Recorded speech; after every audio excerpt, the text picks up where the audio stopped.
There we go. Black History Month is an integral part of our nation's tradition, in which we continue to recognize and promote positive, impactful individuals. The Sports Shop with Reese and K-Mac Salute to Champions would like to recognize this individual for their contribution. Once again, I salute the champions, recipients join us on this show, join us doing interviews, and today is no different. We have one of our 2024 Salute the Champions recipients, Ms. Indira Everett, joining us, Vice President of Government Affairs and Community Relations for Duke Energy. Welcome to the show. Thank you very much. Thank you for having me. It's a pleasure having you on. I'm glad you made it through the morning traffic. I'm glad you made it through. So thank you so much for taking the time to battle the traffic. Absolutely. It was a bear on Capitol, but I made it.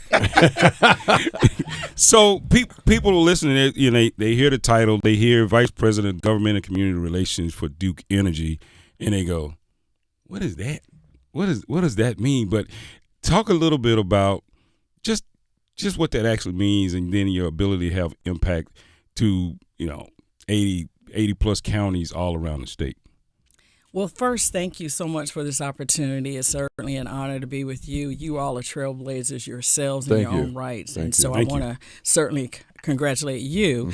Vice President of Government and Community Relations, it simply means that I oversee a team of people that are engaged in the community. We serve 83 of the 100 counties Duke Energy serves, and it is an opportunity for us to be the liaison to the community. We want to make sure that Duke Energy is not just a name, but it's also known as an organization of employees that care about the community, and so we're there to make sure we bring awareness to our community as well as our elected officials and other key businesses as well. Man, again, we're so excited to be talking to a recipient, one of the recipients for the 2024 class of Salute the Champions, a young lady I've known for a long, long time, and just so proud to see her ascend to the level. Like January 1st, she was appointed to, the Vice VP of Government Relations and Community Relations for Duke Energy. So congratulations, so proud. Thank you, sir. She's been doing her thing in the community. How did you get here? That's an interesting question. It was a long journey, and it was one that I didn't plan. I think I'm a person of faith, so I believe God plans your steps and they're divinely ordered. And when I graduated from NC State, I was just looking for the job that was paying the most money. I think we all were. I went to State, and then I went to Meredith afterwards, and they had a job posting for CP&L, Carolina Power and Light. Yep. And I was like, oh, they're paying more than the law firm I was looking at. I'm going over there. Never anticipating I'd be there almost 35 years in September. And so I knew the light switch flipped, and I knew that, we had power, but that's all I knew. And so I never aspired to be at an energy company, but what I did aspire to do was to really hone in on what my passions were, and that was politics. Yep. I loved the law, and I loved community. I was raised by parents that really gave back.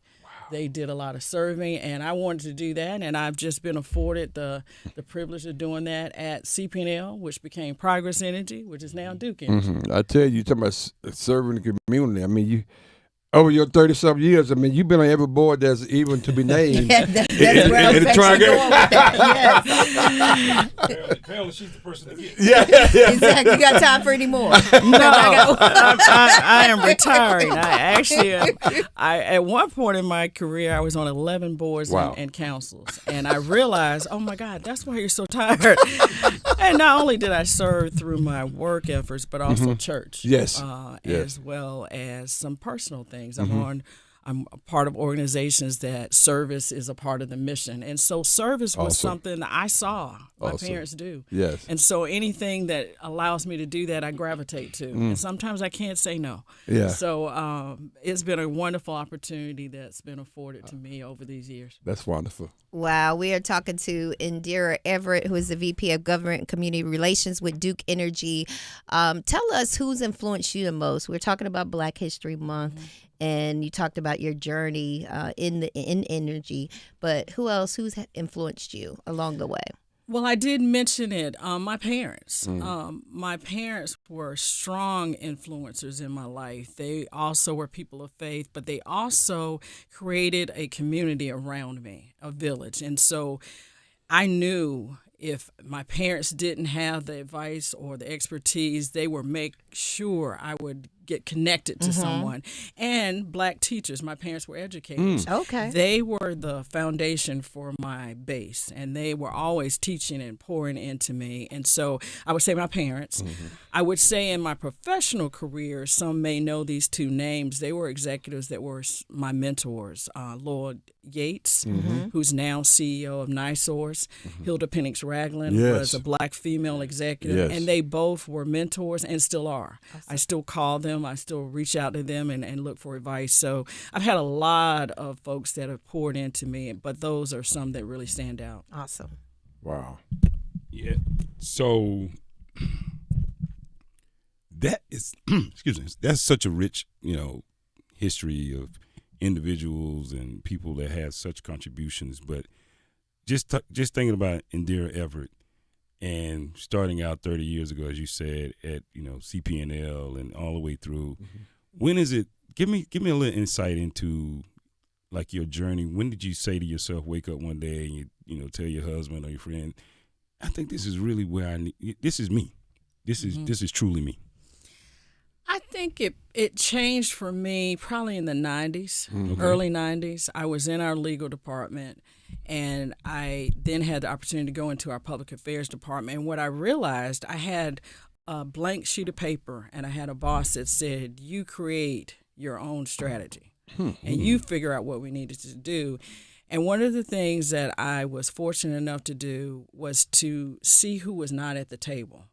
I came into the industry, it's a male-dominated industry, or it certainly was when I started, and it still is heavy male-dominated. We have a lot of engineers and a lot of craft and technical as well. And I saw that I was often the only Black person in the room, and sometimes the only woman. Yeah. Wow. Now in the 90s, that was that was definitely the case. And so for me, it was an aha moment. I have been given a golden opportunity to make a difference and to bring other voices around the table. And so I started doing that, and I looked to see who are those groups in the community that we need to make sure they have a voice. So I work with organizations like the NAACP, Hispanic Chamber of Commerce, and other groups.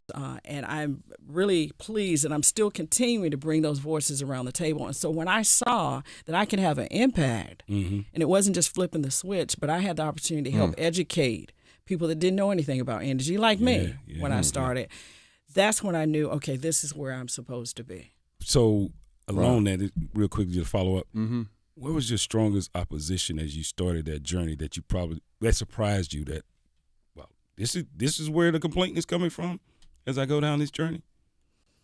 I think, in a male-dominated environment, sometimes your voices aren't always heard. And so I might say something that then a male would say right behind me, and it was heard. Unbelievable. And so I often got met with that challenge. Yeah, unbelievable. Yeah. But most people that know me know I'm pretty direct, and I have a lot, I have a lot of candor. And so I was able to navigate through that. And I think it was my background, just being a person that believed in myself, because I could have just kind of cowed down and thought, well, I don't have a voice here, but I knew I could. And so having people approach me and say, well, okay, I hadn't thought of it that way, but you've helped me see that. And so just being resilient was something I had to always remember, that I'm going to be met with challenges just like people before me, the shoulders I stand on. And so it's my responsibility to do it for everyone else, to make sure I'm there. Wow, very powerful. We're talking to Indira Everett, who's the VP of Government and Community Relations, Duke Energy. And Indira, as young females, and in particular Black females, are watching and listening to this, what words of wisdom can you share with them to kind of help them maybe one day sit in your chair moving forward? I would say, and I'm glad you asked that question, one of the things that I love most about my job was I always had the opportunity to be before students. I do this thing called Backpack Day of Champions, and we do it in August of every year. And there was a young girl there I will never forget from the Durham Children's Initiative that came up, and she just was intrigued by me. She'd never seen a black person that was in my position. Yes. And she asked me so many questions. And so I think what I said to her that day, and what I would say to any young sister or any young girl, is to believe. If you don't believe it, you can't convince anyone else. Yeah. And so I was raised with parents that told me you could be anything you want to be. Yep. And so I share that with students now, that you first believe, then you got to put in the work. It doesn't just happen. You know, you've got to put in the work. You got to prove that you deserve to be at the table. And then you've got to really hone in and be a lifelong learner. Figure out what you need to do to be successful, what your opportunities are. Do a real self-assessment of yourself to figure out where your opportunities are. We always highlight our strengths, but we all have opportunities as well. And so I would say hone in on those and then build strong mentors. And so first, believing in yourself. Right. Mentorship, and it's important. Then do a SWOT analysis on yourself because we just strong points and weak across the board. That's absolutely very good feedback. Awesome. We're talking to Indira Everett, VP of Government and Community Relations. She is one of our Salute the Champions award winners. One thing that's close to me because I worked for a nonprofit that talked about all the time environmental justice, and this is one of the tenets of Duke Energy. Can you tell us a little bit more about that and what you do in regards to that? Absolutely. Thank you for the question. Back in the 90s, when I was in the legal department, I had the privilege of being on EPA's National Environmental Justice Advisory Council. And it was a great insight for me to go back and then share with our business units about, you know, we're a company, a pretty large company, over 27,000 employees, and we have a lot of assets in the community. And so it was an opportunity for us to make sure we were paying attention to where we were putting those assets, making sure we weren't causing any harm to any community. And so I did that work in the 90s, and then I was very fortunate last year to be asked by my state president to coordinate what the strategy would be for her department, her group, her whole organization. And so what that looks like is an opportunity for me to pull together all these voices that have not been at the table to talk about what we're doing, what our infrastructure plans are, what our projects are coming up are, and to seek feedback. Perhaps there are opportunities where we can tweak our plans and maybe not do it here, but do it there. We have those voices around the table to help guide us. And so I've been able to put together the strategy for the state president's team. We have local environmental justice councils in all of our districts in those 83 counties that I mentioned that we serve. And it's an opportunity for us to work together, collaboration. We want to be more than just a company. Right. We want to be a good corporate citizen. We live and work and play in those same communities, so it matters to us. And so that's something I'm most proud of, actually, in the work that I've done previously and currently. That's so important. I know, that's pretty strong there. You made me want to sign up. We can put you on the email distribution. We can get you on there. You made me want to sign up so I can be a good community partner.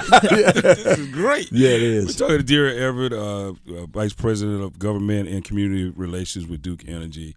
And I like titles. Titles are great, but you know what? Listening to you talk about your passion and what you do, you're much more than that title, right? You mean much more than that title to Duke Energy and Progress Energy and CP&L and all those other companies well before that. But you mean much more than that. But when it talks about having an impact for people of color and having an impact for people of color that have been marginalized and underrepresented and all of the other things that go along with where things have been trending.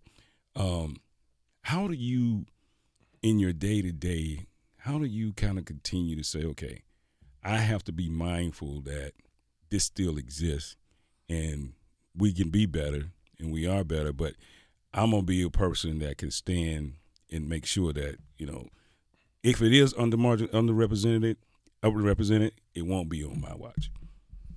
I think that's a great question. I think it's a responsibility of all of us. You know, I was raised that you don't just make it, you reach back and you bring someone else along. And so I've tried to do that throughout my career, internally, but also externally. Internally, I try to make sure we have a diverse team. I hired a African American to work in our Wilmington office not long ago. And so I try to do that internally, but also externally, by being that voice that really listens. And we have what we call our diversity, equity, and inclusion efforts at Duke Energy. And I had the privilege of leading those. And so what I try to do very subtly is to bring awareness to all of those that are in the company about the struggles that we still face. I know when George Floyd, that situation occurred, it was very impactful to me as a person. And I had no problem sharing that with my colleagues that didn't look like me. Wow.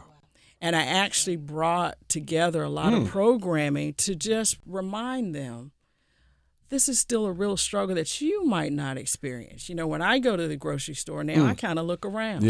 You may not feel that, but I had very created and put together very open dialogues where we could talk about it. Wow. I think what we lack sometimes is really listening to understand others. Right. And so wherever I had an opportunity to do that, I would do that. And I still am very engaged in that work now.